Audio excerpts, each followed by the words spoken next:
जैसे चूहे महुआ राजा चूहे मोर जवानी, जैसे चूहे महुआ राजा चूहे मोर जवानी, चूहे मोर जवानी राजा चूहे मोर जवानी राजा चूहे मोर जवानी।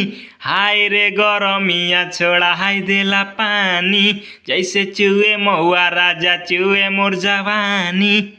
तो हेलो दोस्तों, आपका स्वागत है हमारे YouTube channel writer Mahesh Prajapati में। तो दोस्तों, आज हम इसी सॉन्ग पर एक पति पत्नी का मैटर लेकर आए हैं, जो कि काफ़ी अच्छा मैटर है, मार्केट में बजने वाला मैटर है, हिट होने वाला मैटर है।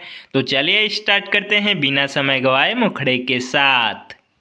और रात भर जाई के नचावेला नचनिया, अरे रात भर जाई के नचावेला नचनिया, सेजिया पशु खता राजा जी जवनिया, सेजिया पशु खता राजा जी जवनिया, सुखता जवनिया हो सुखता जवनिया हो सुखता जवनिया, कबो नहीं डालेला देही पपनिया, सेजिया पशु खता राजा जी जवनिया।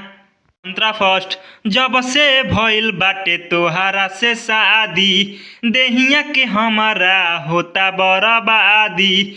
जब से भइल बाटे तोहरा से शादी, देहिया के हमारा होता बर्बादी। दिन प दिन तोहर बिगड़े रहनिया, अरे दिन प दिन तोहर बिगड़े रहनिया, सेजिया पशु खता राजा जी जवनिया, सेजिया पशु खता राजा जी जवनिया, सुखता जवनिया हो सुखता जवनिया हो सुखता जवनिया, कबो नहीं डालेला देही पपनिया, सेजिया पशु खता राजा जी जवनिया। तो दोस्तों, जिस भाई को ये फुल सॉन्ग चाहिए वो हमसे संपर्क कर सकता है। हमारा नंबर चैनल के डिस्क्रिप्शन बॉक्स में दिया हुआ है। दोस्तों, इस सॉन्ग का प्राइस मात्र 500 रुपये है, तो आप हमसे संपर्क करके इस सॉन्ग को ले सकते हैं। तो दोस्तों, इसी तरह का बेहतरीन से बेहतरीन सॉन्ग पाने के लिए हमारे चैनल को सब्सक्राइब करें और वीडियो को लाइक करें, शेयर करें और कमेंट करें। तो चलिए मिलते हैं किसी नेक्स्ट वीडियो में किसी नए ट्रैक के साथ। तब तक के लिए बाय।